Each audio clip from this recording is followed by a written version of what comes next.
বৃহস্পতিবারে একটা ঘটনা ঘটেছে, আর যেটা আমি দেখেছি, খেয়াল করেছি, সেটা হচ্ছে আপনার ভিক্ষুক, অসংখ্য ভিক্ষুক যশোরে বৃহস্পতিবারে তারা ঘুরে বেড়ায়, তারা তাগেদা করে, অর্থাৎ ভিক্ষা করে বেড়ায়।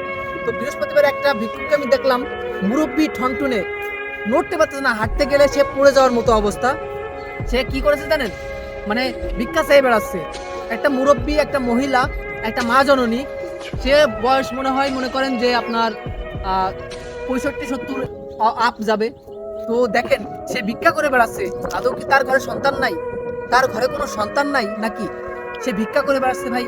আমি যখন তাকে ভিক্ষা দিছি কিছু, সে সেটা নিতে পারতেছে না, উল্টে পড়ে যাচ্ছে, এরকম একটা অবস্থা। হাঁটতে পারতেছে না, এইখান থেকে ওইটুকু যে হেঁটে যাবে সেই শক্তিটা তার মধ্যে নাই।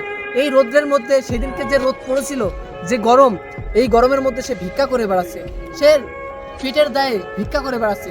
তার সন্তান আছে কিনা জানি না, তবে দেখেন, যদি তার সন্তান তো অবশ্যই আছে, অবশ্যই দেখে না তাকে, হয়তো বা বৃদ্ধাশ্রমে দিয়ে দেওয়ার কথা ছিল, কিন্তু পারে নাই কোনো কারণে, কিন্তু তাকে দিয়ে ভিক্ষা করাচ্ছে।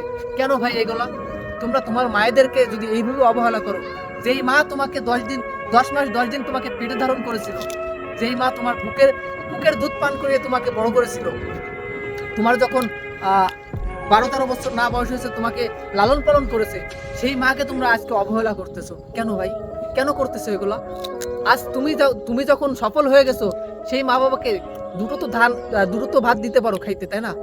দুটো তো দুটো তো তাহার জন্য আহার থাকে, থাকে না? সেইটা যদি তুমি না দিতে পারো, তাহলে কেমন ছেলে তুমি? কেমন সন্তান? কোন মায়ের সন্তান সে? তুমি তুমি কোন কোন সমাজে বাস করো? কিছু বলার নাই ভাই। আমার খুবই খারাপ লেগেছিল কালকে যে বিষয়টা আমি দেখেছি। কালকে যে বিষয়টা ছিল, খুবই খারাপ লেগেছে, বলার বাইরে। এই আপনাদেরকে শেয়ার করার একটাই বিষয়, মানে কি বলবো, আপনারা যে ভিডিও দেখতেছেন, অনেকেই ভিডিওটা দেখবেন। এরকম এরকম ছেলে মেয়ে আছে, এরকম সন্তান আছে, যারা মা বাবাকে দেখে না, বয়স হয়ে গেছে, বৃদ্ধা হয়ে গেছে, তাকে দেখে না, ঠিক মতো খেতে দেয় না। তো কিছু বলার নাই, মা জননী, কিছু বলার নাই।